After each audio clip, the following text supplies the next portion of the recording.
Bonjour à toutes et à tous et bienvenue pour cette première édition des rencontres virtuelles des métiers de l'intérieur que j'ai l'honneur de présenter aujourd'hui. Que sont les rencontres virtuelles des métiers de l'intérieur? C'est une manière pour le ministère de s'adapter au contexte de la pandémie actuelle et de parler de nos métiers. Mais aussi de faire se rencontrer virtuellement les professionnels de notre ministère, à savoir des policiers, des gendarmes, des pompiers, avec des futurs recrues et des futurs candidats. En effet, jusqu'au 21 juin, vous aurez la possibilité d'échanger, d'assister à des conférences comme celle que à laquelle nous allons assister aujourd'hui, mais aussi de prendre des rendez-vous avec des recruteurs pour vous, chers candidats, qui êtes de l'autre côté de votre écran, discuter et poser toutes vos questions afin d'embrasser peut-être une carrière au sein de notre beau ministère. Aujourd'hui, encore une fois, nous sommes réunis et je suis très bien entourée, merci de votre participation, pour parler du recrutement dans la gendarmerie nationale. Donc merci à vous de participer. Nous allons aborder la thématique de la gendarmerie. La gendarmerie, en quelques mots peut-être, qu'est-ce que c'est? C'est à la fois 150 000 hommes et femmes qui servent notre pays. C'est plus de 350 métiers et, chers candidats, ça vous intéresse particulièrement, c'est 10 à 12 000 recrutements chaque année avec différents types de concours. Aujourd'hui, je suis très bien entourée pour discuter et répondre à toutes vos questions sur la thématique du recrutement, puisque je vais vous présenter rapidement nos trois intervenants qui représentent chacun un concours, sont chacun des experts d'un concours en particulier. Tout d'abord, merci à vous d'avoir répondu présent à cette invitation du ministère. Et voilà, on va commencer. Je vais vous présenter. Merci à vous, chef Amélie. Vous êtes donc maréchal des logis chef. Ça fait plus de 13 ans que vous servez pour la gendarmerie et vous êtes ici pour nous parler spécifiquement des recrutements de gendarmes adjoints volontaires. Merci, je vais vous demander quelques mots pour vous présenter. Bonjour, donc effectivement, je suis la maréchale des logis chef Amélie. Je travaille au bureau du recrutement, concours et examen de la gendarmerie nationale et effectivement dans le recrutement des gendarmes adjoints volontaires. Merci beaucoup, chef Amélie. À vos côtés se trouve le colonel Colliger. Merci également de votre participation. Vous, c'est plus de 23 ans de carrière dans la gendarmerie et vous avez accepté notre invitation aujourd'hui pour nous parler des recrutements sous-officiers. Oui, bonjour, lieutenant-colonel Anthony Colliger. Donc, en effet, je suis affecté à la section des recrutements sous-officiers depuis août 2020 et je contribue à l'organisation du concours sous-officier de gendarmerie et des sélections des sous-officiers du corps de soutien technique et administratif de la gendarmerie nationale. Merci beaucoup. Et enfin, encore une fois, à vos côtés se trouve le colonel Catros, qui, après 30 ans déjà de carrière au sein de la gendarmerie, est venu nous parler spécifiquement des recrutements officiers. Quelques mots peut-être pour vous présenter. Bonjour, je suis le colonel Stéphane Catros. Je suis le chef de la section des recrutements officiers des concours examens au bureau des recrutements à la direction générale de la gendarmerie nationale. Donc mon travail consiste à organiser l'ensemble des concours, et il y en a 11, de recrutement des officiers, qui est le statut de catégorie A finalement dans l'institution. Voilà. Merci beaucoup. Donc, comme vous l'avez compris, nous avons trois profils assez différents autour de ces tables. Trois profils pour trois types de concours. Peut-être qu'en préambule, type de statut, pardon, peut-être qu'il serait intéressant de commencer tout simplement par les spécificités de chacune de ces sélections et de ces concours. Donc en quelques mots, quel est le niveau requis peut-être pour accéder à ces sélections? Quelles sont un petit peu peut-être rapidement les épreuves et ensuite quel est le statut et le poste auquel on peut accéder. Chef Amélie, à vous la parole pour les gendarmes adjoints volontaires. Alors effectivement, pour le recrutement des gendarmes adjoints volontaires, nous sommes sur un recrutement qui est sans condition de diplôme. On s'adresse à une population âgée de 17 ans jusqu'à 26 ans. On est sur une sélection et non un concours, donc ce qui veut dire que c'est un recrutement qui est permanent. Le candidat peut s'inscrire tout au long de l'année. Au niveau des tests de sélection, on est sur un test psychotechnique, donc c'est tout simplement un test de personnalité, un test de culture générale et un test de compréhension de texte.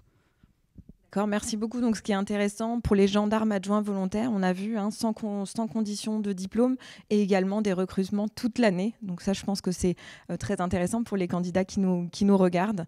Tout au long de l'année, ils peuvent s'inscrire pour tenter ces sélections. Merci beaucoup, chef Amélie. Peut-être un petit mot, colonel Coliguer, pour les sous-officiers.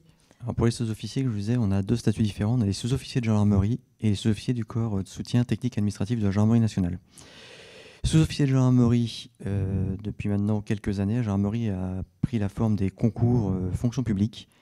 Donc nous avons depuis 2019 un concours annuel qui se passe généralement en septembre-octobre.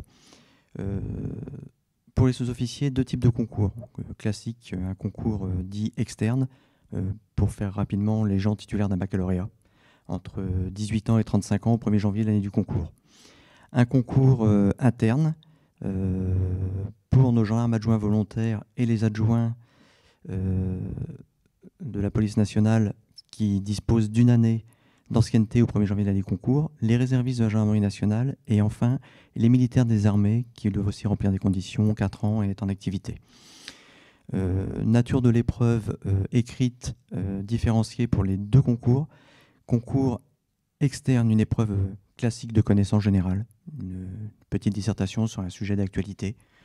Et pour nos concours internes, à partir d'un programme sur la gendarmerie, les missions, etc., ils ont un questionnaire à réaliser.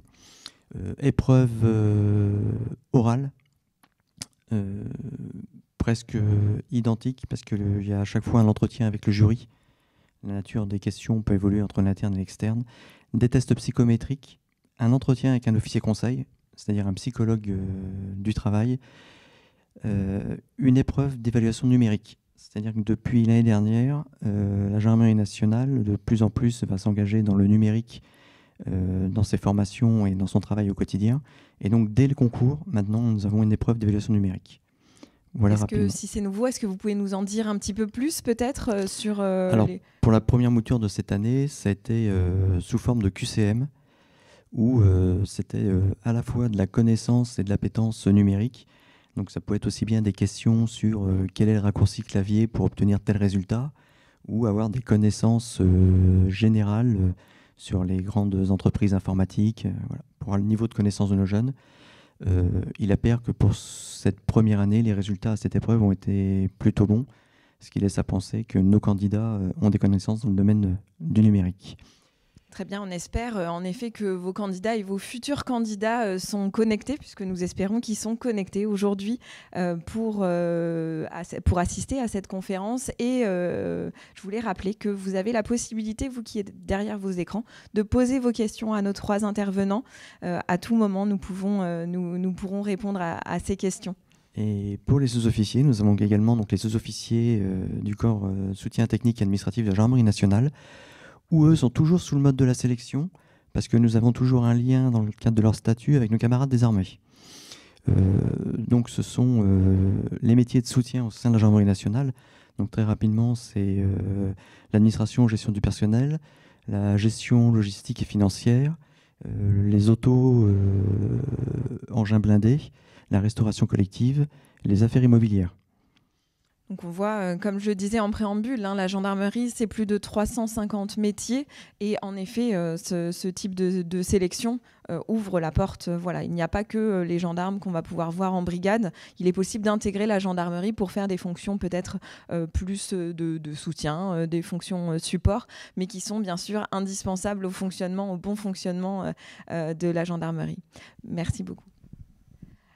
Colonel Catros, à vous maintenant pour le concours officier. Très bien, donc après le corps de catégorie B, constitué par les sous-officiers de gendarmerie, on va passer au corps de catégorie A de la fonction publique, que sont les officiers de gendarmerie.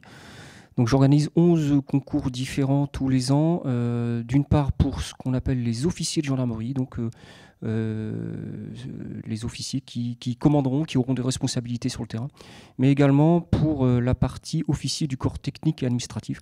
Donc parallèlement à ce qu'on fait pour les sous-officiers, on a également un corps d'officiers qui est le soutien opérationnel, qui va beaucoup plus travailler sur l'administration, le budget, les finances, les ressources humaines. Il y a 11 concours différents. Je vais plutôt m'appliquer à présenter les concours externes, c'est-à-dire qui sont ouverts à des candidats titulaires d'un diplôme de Bac plus 5. Donc on attend du Master 2, voire plus. On a également un concours sur titre ouvert plus particulièrement pour les ingénieurs. Depuis cette année, un nouveau concours a été ouvert. C'est le concours officier de gendarmerie scientifique, c'est-à-dire que les épreuves sont plus particulièrement ouvertes aux candidats ayant suivi un cursus scientifique. Pour ceux qui sont intéressés, vous aurez la possibilité de trouver toutes ces précisions sur le site La Gendarmerie Recrute. Toutes nos conditions y sont exposées. Également les épreuves, je ne vais pas énumérer toutes les épreuves sur tous les concours. Ce qu'il faut savoir, c'est que les inscriptions se font de septembre à décembre.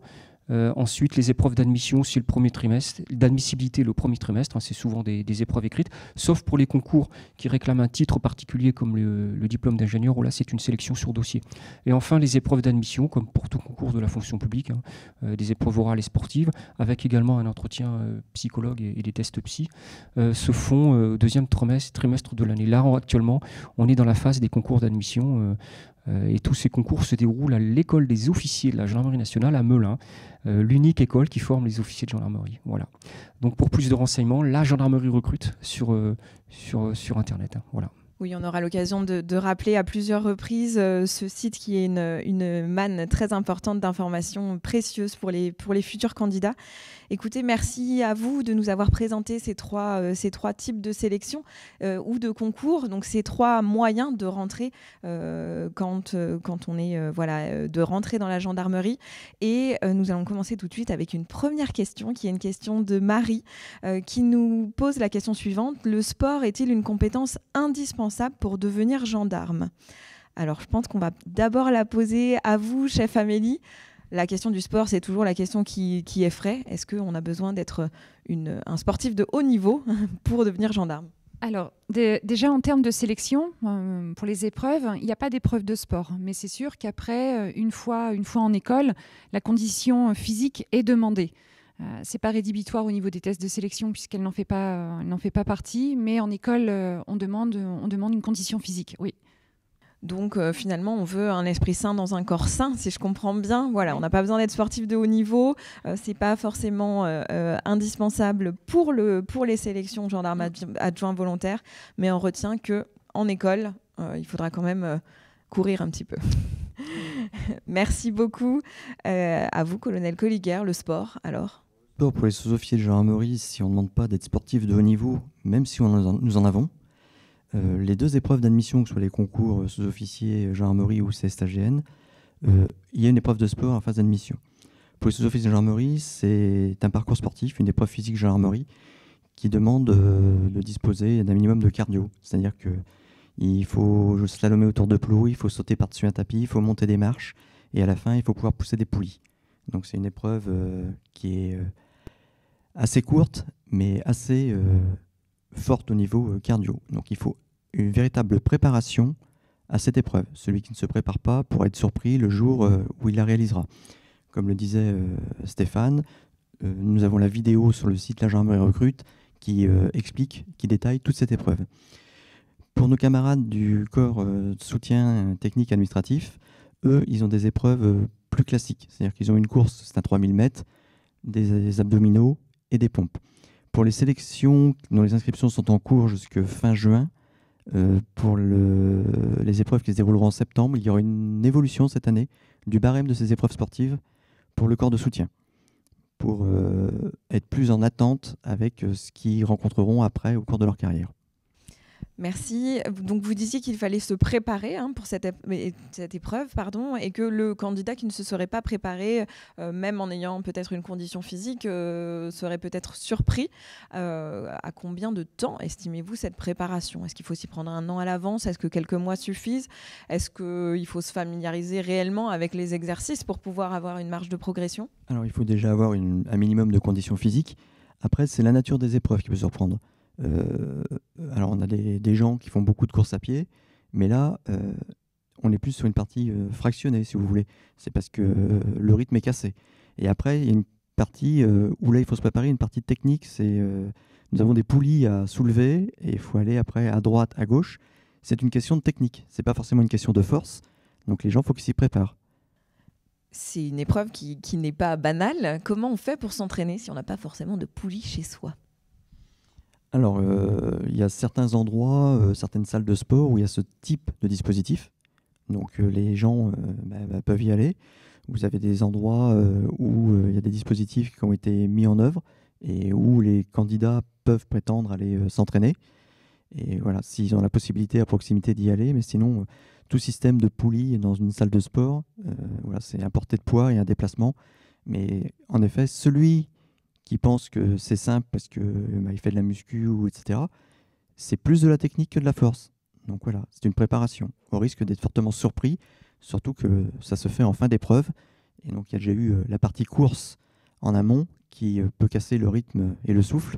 Donc il faut avoir encore de la résistance en fin d'épreuve. Donc il y a à la fois la préparation à chacune des épreuves, mais aussi l'enchaînement de ces épreuves à la suite qui nécessite en effet du cardio, comme vous le disiez. Merci beaucoup. Merci beaucoup. Ensuite, pour les officiers, alors est-ce que les officiers, on leur demande simplement d'avoir un bac+5 et une tête bien faite, ou est-ce qu'il faut aussi avoir... Non, du tout. Comme pour tous les concours ouverts aux grandes écoles militaires, il y a des épreuves sportives alors qui sont beaucoup plus classiques que pour l'épreuve de sous-officier. À savoir, ce sont des épreuves qui sont imposées par la réglementation. Une épreuve de 50 mètres natation nage libre, vous avez une épreuve de 50 mètres sprint, une course à pied 3000 mètres, et puis vous avez appuis faciaux, donc les pompes et les tractions. Les barèmes sont assez costauds. Il faut s'y préparer, donc du foncier, de la course à pied, du fractionné pour gagner en vitesse, la natation à ne pas négliger.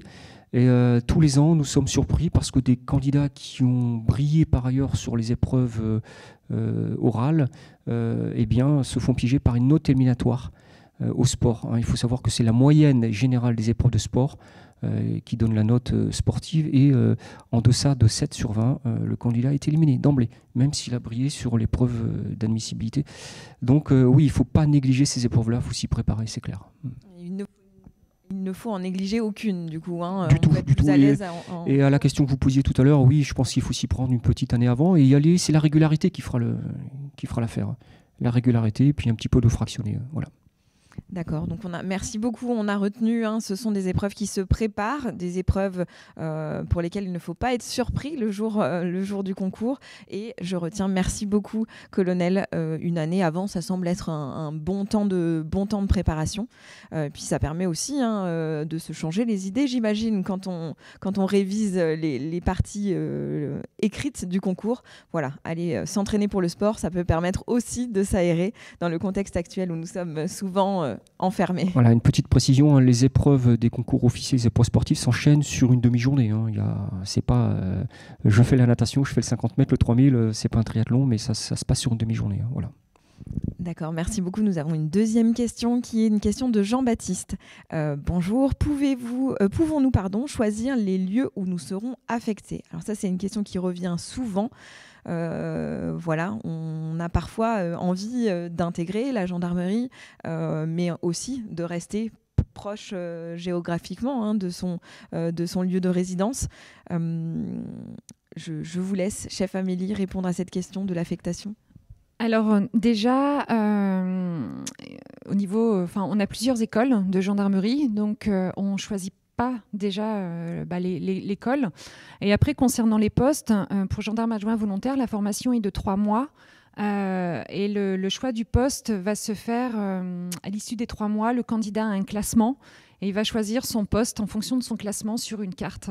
Donc, on est vraiment sur du recrutement national. Donc, il va choisir son poste effectivement sur une carte de France. Il y aura un choix qui sera conditionné au classement, donc ce que je comprends. Après, ce type de questions interviennent souvent aussi pour trouver à se loger, et c'est quelque chose qui, pour vous, dans la gendarmerie, n'est pas forcément un problème. On peut le rappeler peut-être ? Oui, alors déjà en école, en formation, pendant les 3 mois, les candidats sont logés, nourris, rémunérés. Et une fois qu'ils sont en affectation, le gendarme adjoint volontaire se voit aussi attribuer un logement. Soit un logement seul, un studio, ou alors en colocation avec un autre gendarme adjoint volontaire. Donc voilà, il n'y a pas de participation au niveau de ce logement. On appelle ça un logement concédé par nécessité absolue de service.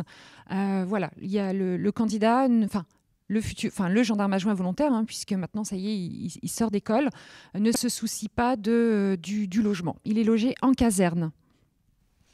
Merci. Peut-être pour les sous-officiers ou officiers, dites-moi. Oui, colonel Colliger. C'est à peu près le même système que pour les gendarmes adjoints volontaires. On ne choisit pas l'école. À la différence que nous, comme c'est un concours, on affecte les gens en respectant le rang de classement de réussite. C'est-à-dire, après, c'est un peu la loterie, c'est-à-dire qu'on a un plan de charge. Tel jour, ça va être telle école, tel jour, ça va être telle école, et on est affecté le rang de classement. À l'issue, il y a un classement à la fin de la formation initiale, où ils choisissent, eux, des régions de gendarmerie. Et après, les régions affectent. À la différence des gendarmes adjoints volontaires, une fois l'affectation, le gendarme dispose, lui, d'un logement concédé par nécessité de service, qui n'est pas un studio ou une chambre partagée, qui est un logement, parce qu'en général, après, le gendarme a sa famille avec lui, étant logé en caserne et en famille. Quelque chose à ajouter, colonel Cotral ? Oui, quelque chose à ajouter. Les officiers vont dérouler une carrière qui va alterner des postes en opérationnel, en situation de commandement opérationnel, et des postes en état-major. Donc, on va dire approximativement, c'est un changement d'affectation tous les 4 ans. Alors, de la même manière que mes camarades et les différentes sélections de concours qui se déroulent pour les GAV et les sous-officiers, c'est le classement de fin de scolarité initiale qui va déterminer le choix des places qui sont proposées à l'issue de ce classement. Mais 4 ans après, on passe à autre chose. 4 ans après, on a une affectation, on déclare des desiderata, mais ils ne sont pas forcément respectés. C'est selon les besoins de l'institution. Comme on dit, on embrasse la carrière de militaire, donc on est apte à servir en tout temps, en tout lieu. Je pense qu'avec mon camarade, on a bougé à peu près tous les 4 ans et on a fait des grands parcours sur toute la métropole, voire l'outre-mer, voire l'étranger. Donc voilà, c'est ce qui est intéressant aussi. La transition est toute trouvée avec la question d'Émilie. Merci beaucoup. Est-il possible de partir travailler en outre-mer ou à l'étranger pour tout gendarme ? Je vais prendre la parole. Alors, je rajouterai pour ce que je viens de dire également, les élèves officiers sont logés et non pas en internat dès leur incorporation au mois d'août de l'année du concours. Ils sont logés, ils bénéficient d'un logement à Melun pour eux et leur famille pendant toute la scolarité. C'est quelque chose d'important. Voilà. Pour ce qui concerne servir outre-mer, oui, dans tous les statuts, on peut aller servir outre-mer. Moi, ça m'est arrivé. J'ai fait mon service national et j'ai fait mon service national en Martinique. Donc, j'ai eu la chance de servir là-bas. Et donc, aujourd'hui, c'est tout à fait possible, quel que soit le corps d'ailleurs, que ce soit gendarme adjoint volontaire, sous-officier ou officier. Voilà. Également, pour les sous-officiers et officiers, des possibilités de servir en ambassade. Donc partout où il y a une ambassade, partout il y a des gendarmes. En fait, le soleil ne se couche jamais sur l'institution. Merci beaucoup. Donc, on voit à travers vos interventions que si on a envie de devenir gendarme, c'est peut-être qu'on a non pas la bougeotte, mais l'envie de voir du pays, qu'il soit au sein de notre pays ou à l'étranger. C'est intéressant aussi, je pense, pour les candidats qui nous regardent, de savoir que c'est des postes sur lesquels on ne s'ennuie pas et on va pouvoir renouveler régulièrement ses vœux. Précision, les gendarmes accompagnent également les autres armées sur les théâtres des opérations extérieures, notamment au titre de la prévôté. Donc partout où les armées françaises exercent, il y a des gendarmes, officiers ou sous-officiers. Voilà. Pour quel type de mission ? Est-ce que vous pouvez préciser un petit peu ? Pour les ambassades, on a bien compris, mais peut-être pour ce point. En fait, c'est globalement, c'est faire la police militaire au sein des armées et appuyer les armées sur les théâtres d'action en opération extérieure. Voilà. D'accord, merci. Une autre question d'Émilie. Combien de fois peut-on passer les concours et les sélections? Ça, c'est une question qui revient souvent. Est-ce qu'on a plusieurs chances? Est-ce qu'on a un nombre limité de tentatives? Chef Amélie. Alors pour le recrutement des gendarmes adjoints volontaires, on n'est pas limité. C'est-à-dire qu'on peut s'inscrire jusqu'à ce qu'on atteigne l'âge de 26 ans. Quelqu'un qui fait une première candidature de gendarme adjoint et qui malheureusement échoue au test doit attendre un délai d'1 an avant de pouvoir se représenter. Après, cette personne n'est pas limitée. Si elle s'inscrit à 18 ans, à 19 ans, 20 ans, voilà, elle peut de nouveau procéder à une inscription. Mais on n'a pas du tout on n'est pas limité. C'est juste respecter le délai d'ajournement d'1 an en cas d'échec. D'accord, donc ce délai peut permettre de préparer les sélections d'après. De mieux se préparer. Il ne faut pas se décourager et peut-être capitaliser sur les premiers entraînements et la première préparation. Oui, tout à fait, oui. D'accord, donc pour les gendarmes adjoints volontaires, pas de nombre limité, si ce n'est la catégorie d'âge finalement. Voilà, exactement. Donc on peut tenter chaque année. Alors pour les sous-officiers, en revanche, il y aura une limitation. C'est 3 fois pour chaque concours ou sélection. Donc on sait qu'on a 6 sélections et 2 concours, potentiellement ça donne quelques possibilités, mais à un moment, si on arrive là, on va être rattrapé par la limite d'âge. Votre petit conseil, puisque le nombre de tentatives est limité, est-ce que après un premier échec, il faut tenter tout de suite le prochain concours, ou peut-être qu'il faut...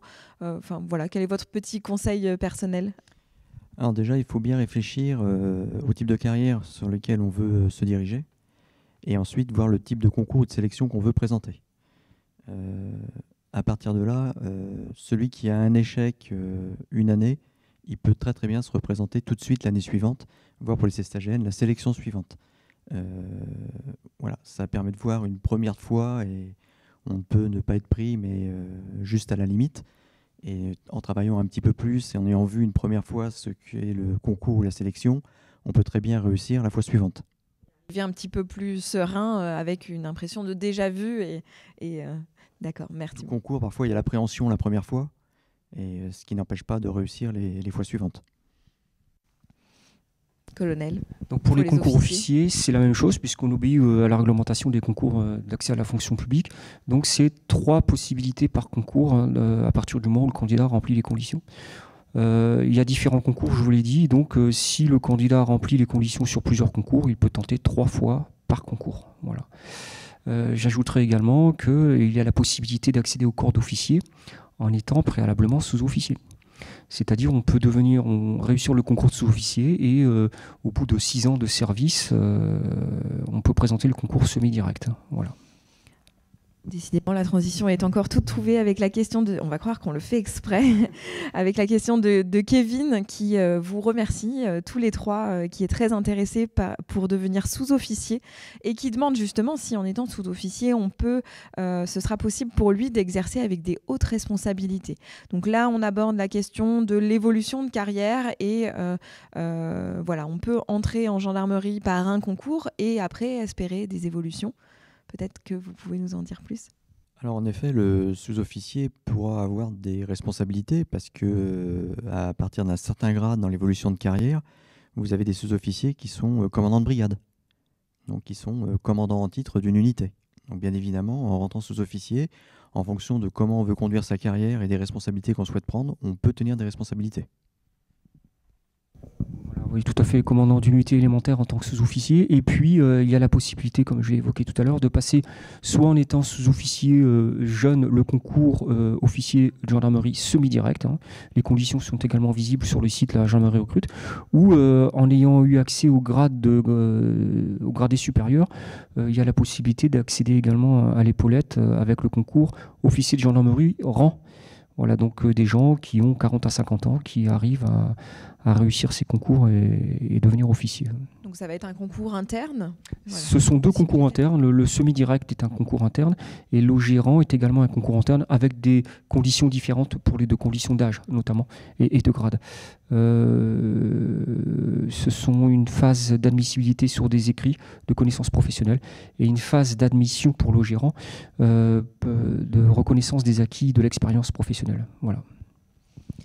Merci beaucoup. Nous allons prendre maintenant la question de Sophie, qui est très renseignée déjà, puisqu'elle nous pose la question suivante. Quelles sont les spécialités CST-AGN ouvertes pour la prochaine session et quand est-elle ? Peut-être qu'on pourrait commencer par préciser ce que signifie l'acronyme CST-AGN.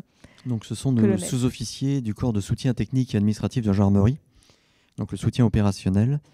Donc, tout à l'heure, j'ai cité les 6 spécialités qui existent. Les prochaines sélections se dérouleront le 8 septembre. Les inscriptions doivent être clôturées vers le 21 juin. Seront ouvertes pour cette sélection les spécialités administration, gestion du personnel, gestion logistique et financière, auto-engin blindé et restauration collective. Et donc, pour ces sélections, il faut choisir une thématique, si je comprends bien. Vous ne pouvez vous inscrire, les sélections étant le même jour, vous ne pouvez vous inscrire que dans une des spécialités. Donc, voilà, il faut faire un choix. C'est là que je vous dis, c'est en fonction du parcours de carrière que l'on souhaite faire. Et évidemment que celui qui veut être dans le soutien, gérant de cercle mix, etc., il faut qu'il présente une sélection restauration collective. S'il est plus dans la mécanique automobile ou dans la réparation des engins blindés, il faut qu'il fasse la spécialité auto-engin blindé. D'accord, donc on retient les inscriptions jusqu'au 21 juin pour des épreuves qui auront lieu en septembre. C'est ça. Merci beaucoup. Nous avons ensuite la question d'Olivier qui nous demande quel est l'âge maximum pour intégrer la gendarmerie. Vous l'avez un petit peu dit en début de session, mais peut-être qu'Olivier nous a rejoint en cours de route. Donc peut-être pour les gendarmes adjoints volontaires, quel est l'âge limite ? 26 ans pour le recrutement des gendarmes adjoints volontaires. 26 ans pour les GAV, pour les sous-officiers ? Alors pour les sous-officiers, c'est 35 ans, mais comme tout concours de la fonction publique, il peut y avoir des dérogations d'âge selon certains critères, notamment les charges de famille. C'est-à-dire des enfants. C'est ça. Merci. Et pour les officiers ? Et pour les officiers, donc pour ce qui concerne les concours externes, c'est 27 ans, avec également la possibilité d'obtenir des dérogations d'âge liées aux charges de famille des enfants, ou même cette dérogation d'âge est supprimée à partir du moment où le candidat a plus de 3 enfants. Voilà. D'accord, merci beaucoup. Nous avons maintenant une question de Diana. Existe-t-il des annales pour préparer les concours et les sélections ? Vous nous avez dit que le site La Gendarmerie Recrute était une manne, notamment d'informations, mais aussi de vidéos avec des présentations des épreuves. Est-ce qu'il existe réellement des annales ? Je vais prendre la parole. Pour tous les concours officiers, vous avez accès aux annales des épreuves écrites. C'est simplement les sujets qui vous sont présentés. On remonte sur 5-6 ans en arrière, donc vous avez toutes les annales des années passées. Mais vous avez également quelque chose qui est très utile, c'est les extraits des rapports de jury. Donc chaque année, pour chaque concours, le jury rédige un rapport, le président du jury rédige un rapport, et on en publie des extraits qui sont très intéressants dans le cadre de la préparation d'un concours, puisqu'il est question de l'appréciation globale des candidats et des attendus sur la forme et sur le fond de chaque épreuve, que ce soit les épreuves écrites ou les épreuves orales et les épreuves sportives. Voilà, donc avec tout ça, le candidat aura des éléments pour bien se préparer. Donc, si je comprends bien, les sujets sont présentés. Est-ce qu'il y a également un exemple de correction ? Non, il n'y a pas en ligne l'exemple de correction. Non. D'accord, donc on peut quand même s'entraîner, et si on a envie d'avoir un retour peut-être sur si on s'est entraîné chez soi, est-ce qu'il y a un moyen d'avoir un retour sur un éventuel essai qu'on aurait fait Ça va être compliqué à mettre en place, puisque pour chaque concours et pour chaque épreuve, le jury décide d'un barème. Ce barème n'est pas accessible, le jury reste souverain, donc ça va être compliqué. Mais le candidat aura l'idée du sujet et peut trouver par ailleurs sur le net les réponses. D'accord, merci beaucoup. Nous avons maintenant une question de Sébastien. Est-il possible de passer d'une carrière opérationnelle à une carrière administrative ? Colonel, je pense que vous êtes un bon exemple puisque vous avez à la fois eu des fonctions opérationnelles et administratives. Alors oui, très longtemps. Alors moi, j'ai eu la particularité d'être gendarme auxiliaire. C'était en tant qu'appelé du contingent. Ensuite, j'ai été sous-officier de gendarmerie, puis gradé. Donc tout ça, ce sont des phases opérationnelles en brigade, notamment. J'étais gendarme APJ, gendarme OPJ, commandant de brigade. Et puis ensuite, j'ai réussi le concours semi-direct. 2 ans de formation au Léogien. À l'issue, j'ai continué en tant que lieutenant à commander une communauté de brigade. au terme de laquelle je suis devenu commandant de compagnie d'instruction en école. Donc là, c'est intéressant, j'ai pu faire de l'instruction, former les candidats reçus au concours sous-officiers. Ensuite, toujours dans l'opérationnel, commandant de compagnie de gendarmerie départementale. Et puis enfin, première situation en état-major, en administratif, à la direction générale dans le cadre de l'organisation des concours. Donc oui, beaucoup de variété dans une carrière. Et comme je vous l'ai dit, les officiers alternent les postes en opérationnel et les postes en état-major. Donc c'est assez intéressant. Colonel, vous aussi, vous avez une carrière à la fois teintée d'opérationnel et de fonctions administratives. Oui, comme mon camarade, j'ai servi à 2 reprises en compagnie de gendarmerie départementale. J'ai aussi été commandant de compagnie d'instruction en école. Précédemment, j'étais officier adjoint dans un groupement de gendarmerie départementale dans l'Oise. Et j'ai eu un court séjour en état-major, mais alors en interarmée, parce que j'ai servi au sein de la direction des ressources humaines du ministère de la Défense. Et comme je vous l'ai dit, depuis le mois d'août, j'ai rejoint la direction de la gendarmerie. Je pense que tous les deux, vous êtes un très bon exemple de la variété des missions qu'un gendarme peut avoir et exercer au cours de sa carrière. Je pense que ça pourra tout à fait intéresser nos futurs candidats. En effet, entrer en gendarmerie, c'est ne pas s'ennuyer. Oui, avec par exemple l'opportunité pour moi d'avoir été formé montagne, alors que je ne suis pas du tout montagnard. Hein. J'ai travaillé dans des unités montagne et j'ai pu passer les brevets d'alpinus et de skieur, chose que je ne connaissais pas. J'ai été formé par la gendarmerie. Une formation à chaque fois qui dure 3 semaines à mois, hein, et qui permet à l'issue d'être assez performant. Et puis, oui, la possibilité de servir en OPEX, hein, qui est très intéressante. Et voilà. Donc oui, des carrières variées et alternant opérationnel et poste d'état-major. Merci. Nous avons maintenant une question de Julien qui nous demande quelles sont les qualités indispensables pour devenir gendarme. Peut-être que vous allez pouvoir nous répondre chacun votre tour. Je pense qu'il n'y a pas une seule bonne réponse. Pour un gendarme adjoint volontaire, je conseillerais d'être motivé, disponible, mobile. Parce qu'après, j'ai oublié de préciser que gendarme adjoint volontaire, c'était un contrat de 5 ans. D'être à l'écoute et de prendre conseil auprès des sous-officiers, parce que le gendarme adjoint volontaire est là pour seconder le sous-officier, éventuellement après passer le concours en interne. Donc disponible, motivé et mobile. Merci beaucoup, chef Amélie. Colonel. Elle a parlé de disponibilité, bien évidemment. Bon, notre statut fait également qu'il y a une question de discipline qui est importante en gendarmerie. Et au quotidien, dans toutes nos missions, il y a la notion d'exemplarité qui est véritablement à prendre en compte. Voilà, quel que soit le métier que va réaliser le gendarme, il faut qu'il puisse remplir à peu près toutes ces conditions pour servir correctement au sein de l'institution. Oui, pour ce qui concerne les officiers, je reviens toujours à cette fameuse disponibilité. D'ailleurs, le logement concédé par nécessité absolue de service, il n'y est pas pour rien. Donc, être très disponible, aimer l'action. Ça, c'est quelque chose. Aimer le dehors, aimer l'action. Et puis, ne pas avoir peur d'être surpris. Pas avoir peur des choses qui peuvent vous surprendre. Donc, savoir s'adapter. Et enfin, pour ce qui concerne les officiers, bien évidemment, avoir du leadership. Vous allez diriger les hommes. C'est pas rien. Donc, voilà. Mais il n'y a pas de profil type. Chacun, selon ses propres qualités, peut trouver à s'adapter. D'ailleurs, sur les concours, les tests psychotechniques et l'entretien psy arrivent à déterminer si le candidat peut être adapté à ce métier, à ces métiers bien particuliers. Voilà. Merci. En effet, je pense que vous avez bien expliqué que, à la fois suivant les types de concours, mais aussi tout simplement pour intégrer la gendarmerie, voilà, il faut adhérer à un certain nombre de valeurs, mais il faut aussi rester soi-même. Merci beaucoup. Nous avons maintenant une question de Clément qui nous demande si on peut passer le concours d'officier sans avoir effectué au préalable un stage au sein de la police ou de la gendarmerie. La question est souvent aussi. Oui, tout à fait. On peut très bien se présenter au concours officier sans avoir fait aucun stage ni dans la police ni dans la gendarmerie. En revanche, quelque chose qui est demandé par les jurys, c'est quand même le candidat qui va aux épreuves d'admission se renseigne sur ce qu'est l'institution. Pour se renseigner? Ah bah écoutez, il est très simple, hein. La gendarmerie recrute et regardez les sites institutionnels. Comme je vous l'ai dit tout à l'heure, les rapports de jury, les annales des épreuves, et puis se renseigner, faire preuve d'ouverture et rechercher à connaître l'institution, puisque le jury, bien évidemment, va poser au candidat des questions sur ses connaissances de l'institution.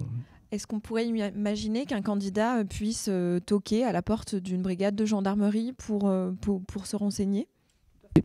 Tout à fait, nous avons sur tout le territoire métropolitain outre-mer des personnels qui servent en unité élémentaire, en brigade territoriale, qui sont des référents en recrutement, qui seront donc les orienter notamment vers les centres d'information et de recrutement pour lequel a servi notre camarade, la chef Amélie.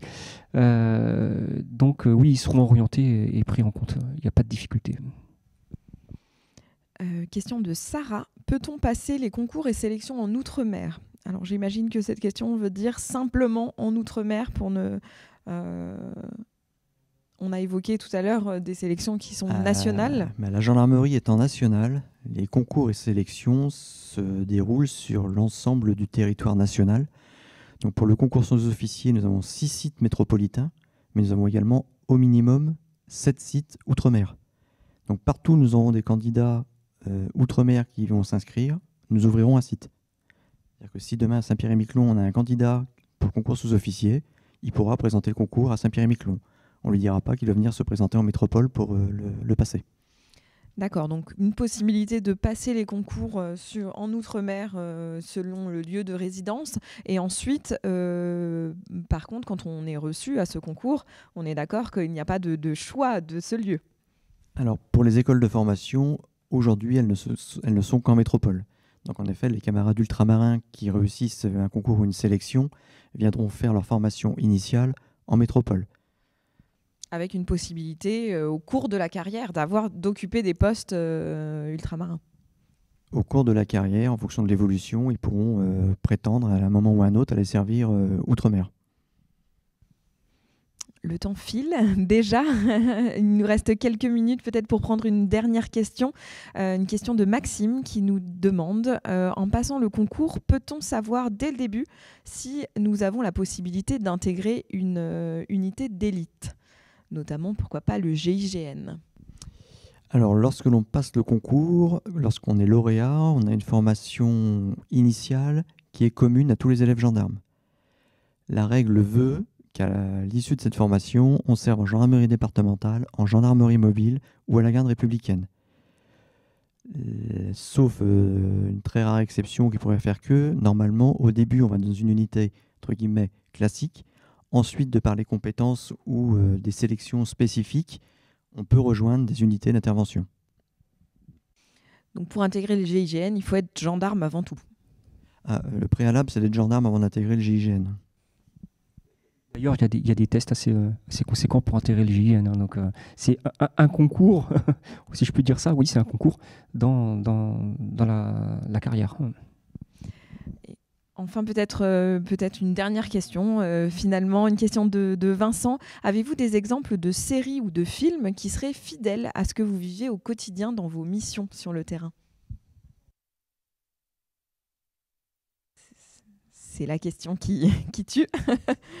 C'est compliqué d'y répondre puisque nous, on baigne dans l'institution depuis des années et on va être très critique sur des séries pour lesquelles on verra que ça ne colle pas avec la réalité. Je m'explique. Souvent, les procédures sont faites, elles sont verbales. On voit rarement le temps passer derrière le temps d'audition, le temps de rédaction de procédure. Voilà. Donc on est assez critique, mais ça se comprend.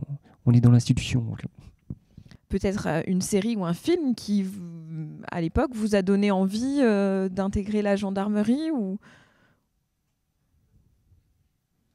Non, vous êtes bien les pieds sur terre et non pas dans la fiction. On sait que la fiction peut inspirer certains candidats. Ce qu'on va retenir, colonel, c'est que, attention, la fiction peut inspirer, mais ça n'est pas la réalité. Mais en tout cas, je vous remercie beaucoup pour ces échanges. J'espère que les candidats auront été satisfaits, qu'on aura répondu à un maximum de leurs questions. Je pense que pour clôturer cette première conférence, je vous propose de ne dire qu'un mot, finalement, que vous avez répété à plusieurs moments. C'est peut-être il y a 1000 possibilités d'intégrer la gendarmerie, mais pour se renseigner, le meilleur moyen, si vous n'avez pas assisté à la conférence ou si vous voulez en savoir plus, c'est peut-être de se donner rendez-vous sur le site La Gendarmerie Recrute. Tout à fait. Et puis, si vous voulez vivre une carrière palpitante, allez-y. C'est chez nous que ça se passe. Il n'y a pas que chez nous, mais beaucoup chez nous. Et comme je disais à mes élèves que j'ai eu l'honneur de former, on exerce un métier que peu de citoyens connaissent et on voit des choses que peu de citoyens sont amenés à voir. Ça, il faut bien en avoir conscience. Mais une petite expérience, c'est il n'y a pas un journal télévisé sans que vous voyez l'institution. Vous voyez dans chaque journal télévisé le mot au moins gendarmerie, vous voyez des gendarmes en action. Faites l'expérience et dites-moi, il n'y a pas un journal télévisé pour lequel vous n'entendez pas parler de l'institution. Il n'y a pas que nous, bien évidemment, mais... Merci colonel, ce sera le mot de la fin et je pense que sur ces bonnes paroles, nous allons pouvoir rendre l'antenne. Merci à tous. Je vous rappelle juste que les rencontres virtuelles des métiers de l'intérieur se dérouleront sur notre site internet jusqu'au 21 juin. Merci beaucoup.